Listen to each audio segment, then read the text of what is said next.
I used to work the late evening shift at a mid-sized insurance processing office just outside of Chicago.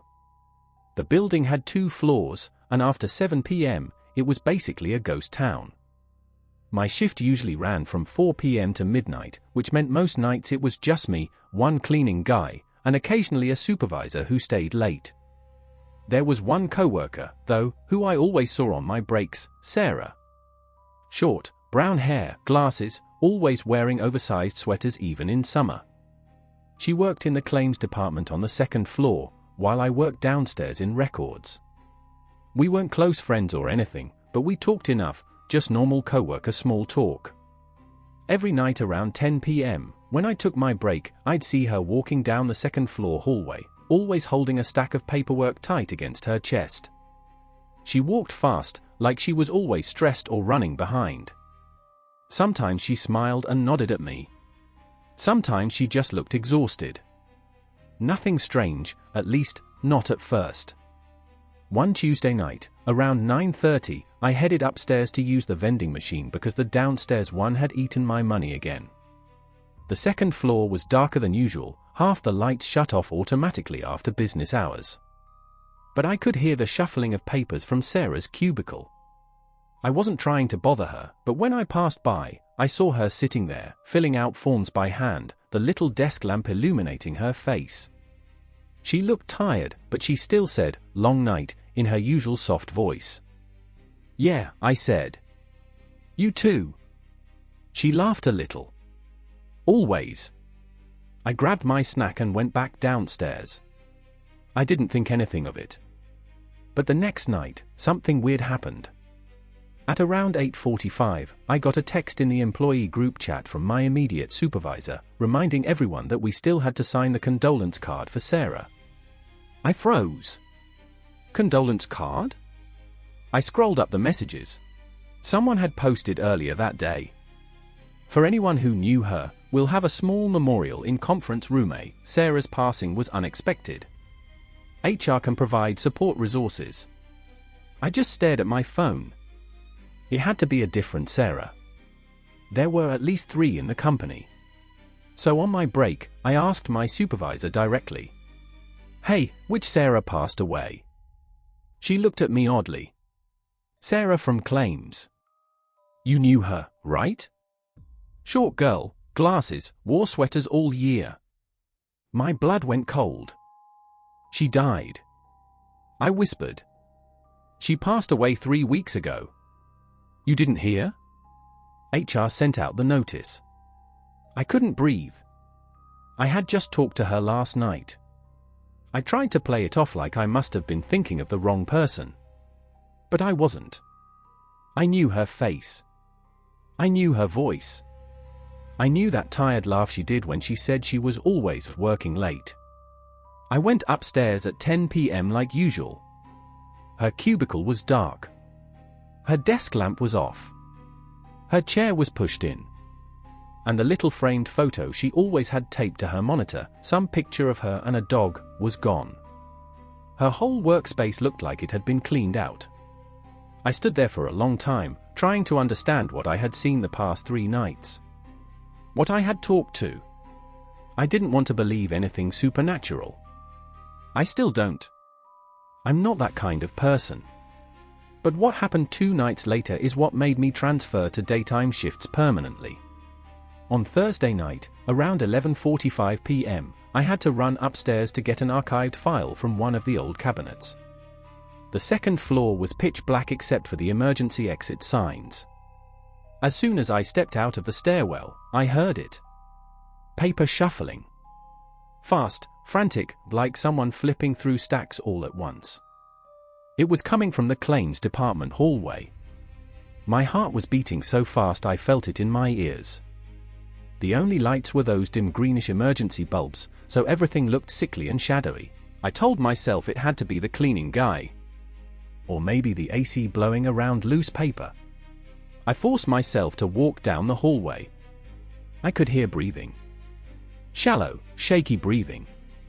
I reached the second to last cubicle. Sarah's old cubicle. And that's when I saw it.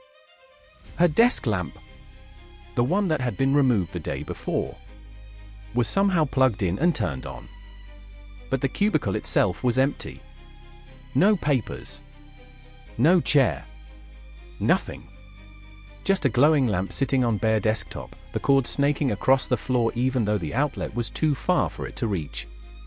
It didn't make sense. The cord wasn't long enough. I remember thinking that, stupidly, because my brain needed something logical to focus on. Then there was a whisper. Right behind me. So close I felt the warmth of breath on my ear. Always.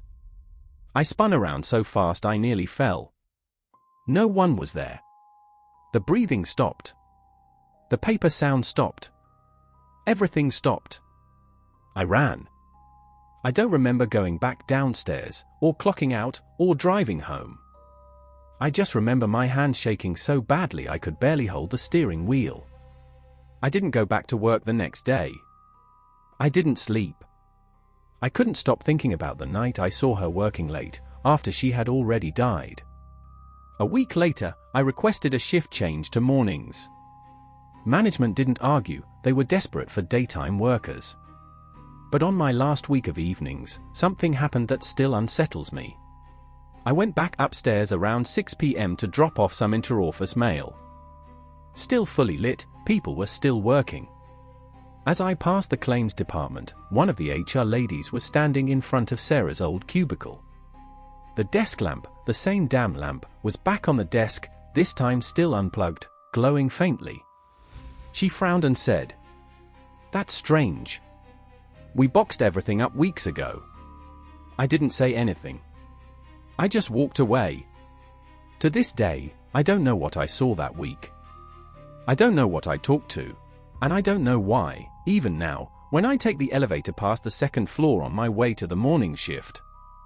Sometimes I hear paper shuffling.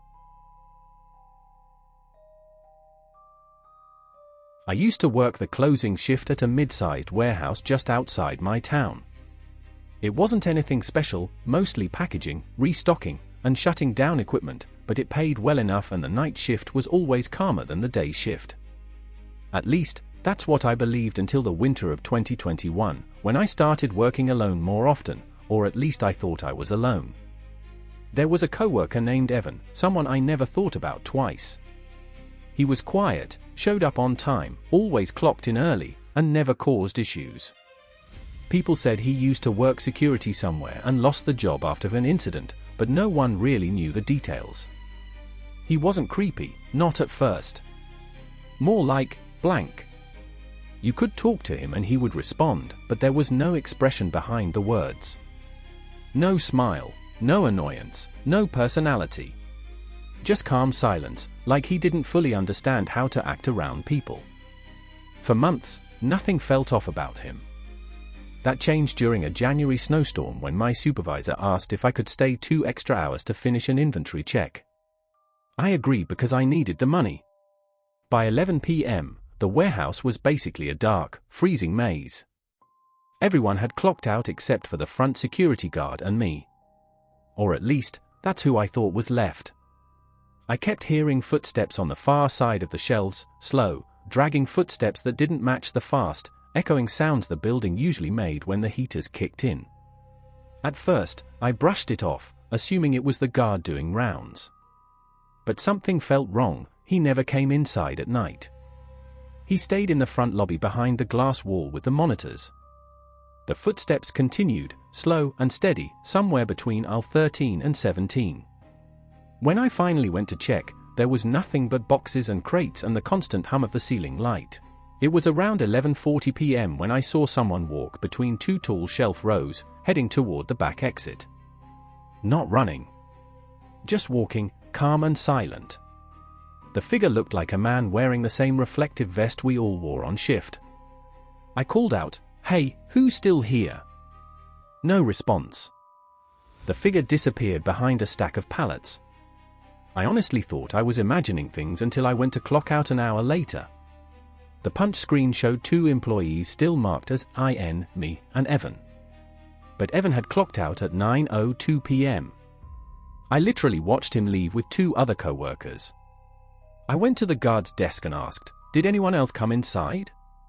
Maybe Evan came back in. The guard didn't even look away from the monitors. No. No one has come through that door since 8:50. A weird pressure built in my chest. I didn't want to go back inside, not even to grab my bag, but it had my wallet, keys, and house card. The guard unlocked the inner door and let me back into the warehouse. "Hurry," he said. "The storm's getting worse." As I walked through the aisles again, the building felt wrong. The buzzing lights felt too loud, the air too still, and the temperature almost colder inside than outside. Then I heard something that made my legs lock. Someone was whispering. A slow, rhythmic mumbling sound. It came from the break room.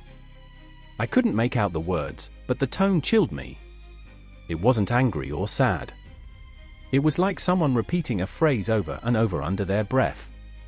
Against every instinct in my body, I approached the small window in the break room door. The lights inside were off. But there was someone sitting at the far table, a shape curled over, elbows on knees, head down, whispering to themselves. I swallowed hard and knocked on the door.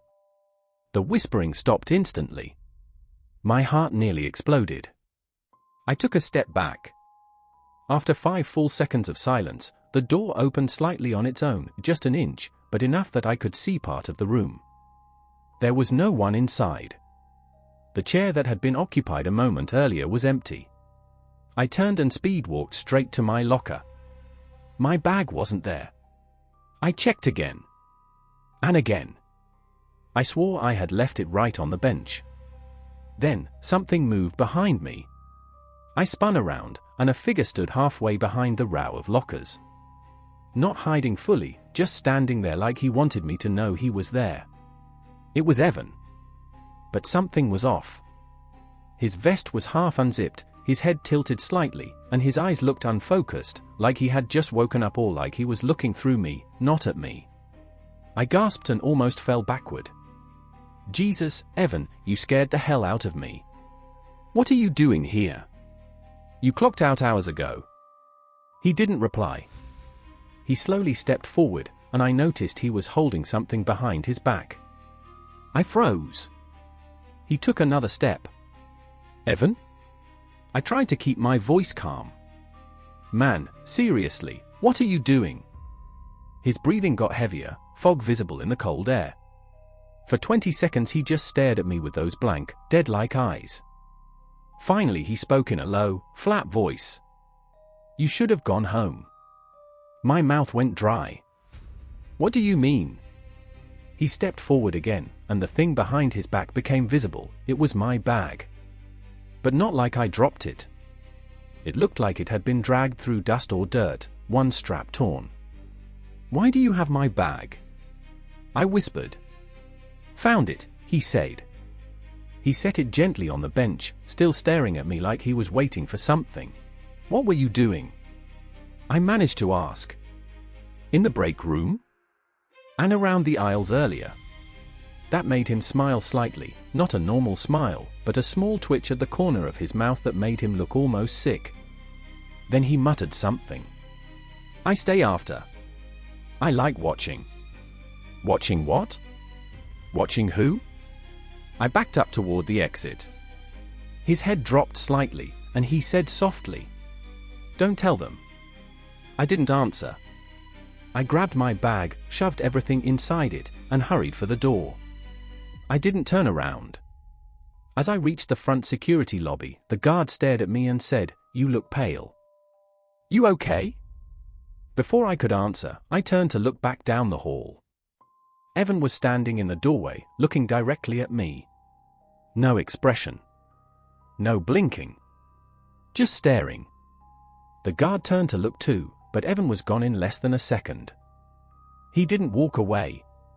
I didn't hear footsteps. He was just gone. I went home and didn't sleep all night.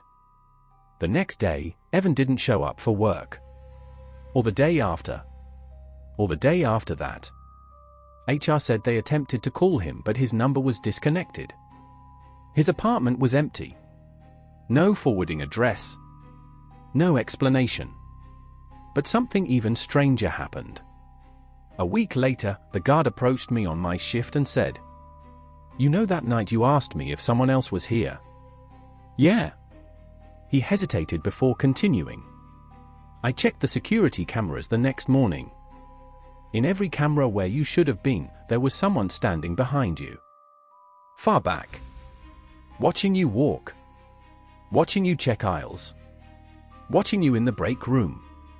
My blood went cold. "Who?" I asked. The guard swallowed hard. "We don't know. Every angle only showed a silhouette." I asked to see the footage myself, but the guard said management removed it from the system and told him not to show anyone. I quit that job the next day. Sometimes, late at night, when I'm walking home or sitting in my living room, I get the strangest feeling that someone is watching me. Not close, just far enough away that I can't see them. But I can feel their stare. And every time I hear slow, dragging footsteps behind me, I think of the way Evan whispered in that dark break room. And I wonder where he really went.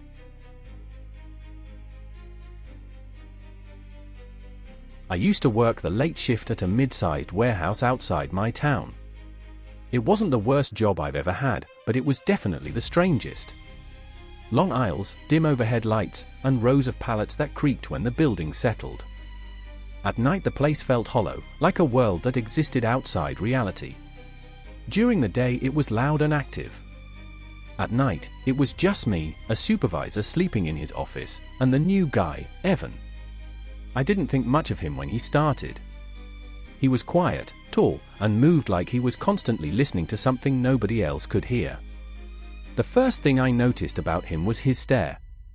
Not curiosity, not interest, just this blank, unwavering stare that didn't blink nearly as often as it should. The first night he worked my shift, we barely talked. He introduced himself in a whisper, voice flat, like he wasn't used to speaking. I nodded and went back to scanning boxes. A few minutes later, I felt eyes on me. Sure enough, Evan was watching me from the end of the aisle, totally still, his arms at his sides, mouth slightly open as if he'd forgotten what to do with it. I tried to brush it off. "You good, man?" I called. He didn't answer. He only gave a tiny tilt of his head, like a confused dog, then slowly walked down a different aisle. That was the first night I realized something was off. A week later, I had already developed a habit of keeping track of where he was. Whenever I turned a corner expecting an empty aisle and instead saw him standing there, not working, not moving, just watching, a cold pressure would spread across my back. It wasn't even the watching that bothered me the most. It was the not blinking. Sometimes he'd stare for half a minute while his eyes glistened and widened until they looked painfully dry. And then, finally, he'd give a single slow blink like he was resetting. One night, our supervisor left early, saying he wasn't feeling well. That left just the two of us in a warehouse the size of a small airport. I tried staying busy, but the silence of the place grew heavier. Even the steady hum of the conveyor seemed quieter, like something was absorbing the sound. Around midnight, as I was loading a pallet, I heard soft footsteps approaching from behind. For a moment I was relieved, maybe security was doing rounds. No. It was Evan. He stopped behind me, too close, close enough that I could hear him breathing. When I turned, he didn't move back. He just looked at me, I stretched wide. "You move fast," he said. It wasn't a compliment. It felt like a warning. "I guess," I said, backing away. He stepped forward exactly as far as I stepped back, as if he'd rehearsed it. Then he smiled, a tiny, unnatural curl of the lips, more like someone mimicking a smile than actually feeling one. "I watch people who move fast," he added. My skin crawled. "Okay, man. I'm gonna finish this aisle." His eyes didn't follow me as I walked away. His head did. The next night, I went to the security office to grab something from the drawer. I didn't expect anyone to be there, but the door was slightly open, the monitor screens glowing softly in the dark. On the main screen, camera 14 showed aisle 8, the one I was working in. And on the far right of the frame was Evan. but he wasn't walking or sorting anything. He was just standing at the end of the aisle with his back against the shelf, staring toward the camera, like he knew exactly where it was.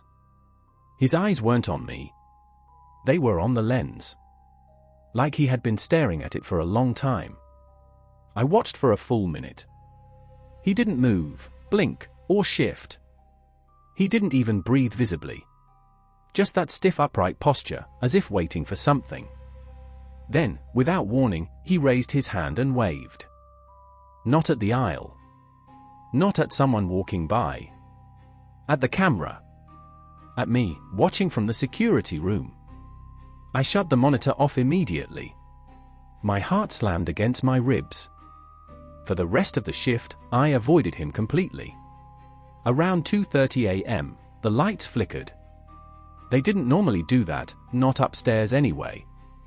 I stopped what I was doing and looked around. Nothing. Then footsteps. Slow, dragging footsteps echoing down the long aisle. I held my breath, waiting for him to step into view. He didn't. The footsteps stopped behind the shelf. I took a step back. Silence. Then a whisper came through the gap between the boxes. "I know you're there." That was it. I dropped the scanner, grabbed my jacket, and walked straight to the supervisor's office. I didn't care if I looked paranoid. I wasn't being paid enough to deal with someone like that. But when I reached the office door, it was open. Inside, in the dark, sitting in the supervisor's chair, was Evan. Hands folded. Eyes wide. Staring straight at me. The only light came from the hallway behind me. "You move fast," he repeated softly. But not fast enough. I didn't come back the next night. I called in sick. I actually tried to quit, but HR said I had to come in to sign the forms. Against my better judgment, I went. When I arrived, the warehouse was being patrolled by police cars and an ambulance sat in the parking lot. My heart dropped. I ran to one of the officers. "What happened?" "It's an employee," he said. "Found in the back office early this morning."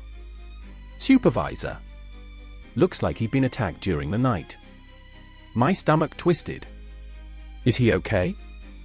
"No," the officer said quietly. "He didn't make it." I felt the blood drain from my face. And then, stupidly, uncontrollably, I asked, "Was a guy named Evan here last night?" The officer frowned. "Who?" "Tall, quiet guy. New. Doesn't blink."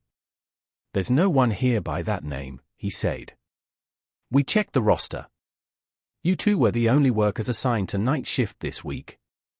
"That's not possible," I said. "He was working with me the whole time." The officer looked confused. "He wasn't on any shift schedule. Nobody hired recently matches that description." I insisted, told him everything. Evan's behavior, the staring, the camera footage. The cop said they'd review the cameras. Later that evening, an officer called me back. "We reviewed the footage," he said. "There's nothing. It shows you working alone every night. No one else appears in the frame." "That's impossible," I whispered. "There's one other thing." My heart pounded. "Every time you look behind you on camera," the officer continued, "you react like someone's standing there. But there's no one. You're just staring into empty aisles. Talking to no one." I didn't sleep that night. Or the week after. Or the week after that. I quit the warehouse job permanently. To this day, I don't know what to think. Whether he was real. Whether he was ever hired. Whether he ever existed in the building at all. But there's one thing I do know. Sometimes, especially when I'm alone, I get that familiar crawling feeling on the back of my neck. Like someone is standing behind me. Watching. Waiting. Not blinking. And every time it happens, I hear his voice in the back of my mind. "You move fast. But not fast enough."